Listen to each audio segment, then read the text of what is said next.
bay rơi rụng tả tơi khắp sân.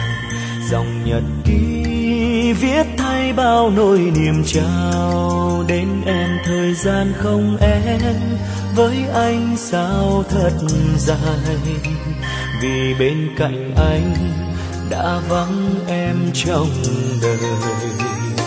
Không còn nữa những đêm khi ta cùng nhau ngắm sao, từng hồi ức khắc sâu mãi không mờ phai. Theo tháng năm chẳng còn ý nghĩa nếu thiếu em trong đời.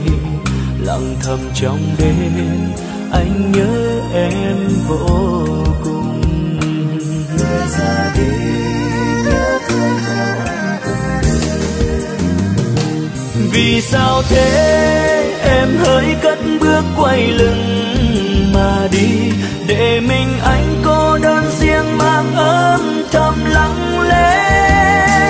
Gió đông về vội vàng buốt tim đau bờ và khóc than, phải làm sao xóa dịu đi những vết thương lòng. Dòng nhật ký này đã ướt đẫm phai phôi, vì anh đã tuôn rơi trên đây bao nhiêu là giọt nước mắt. Vào vị trí của anh em mới biết đau như thế nào, dường như trong em anh cứ như vô hình.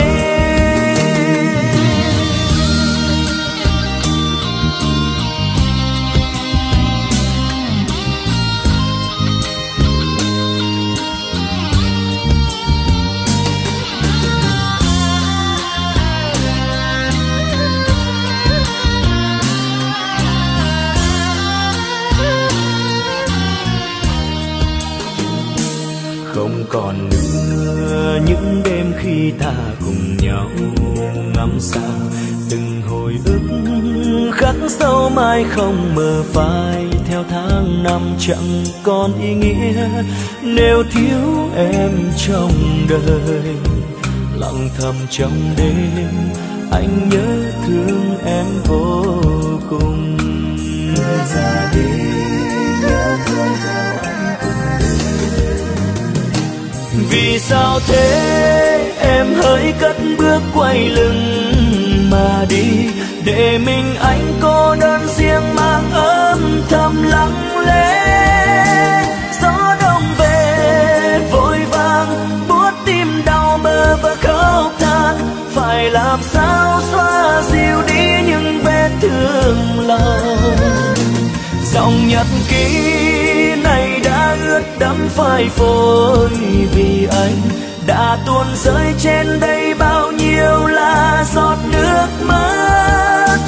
Vào vị trí của anh em mới biết đau như thế nào, dường như trong em anh cứ như vô hình.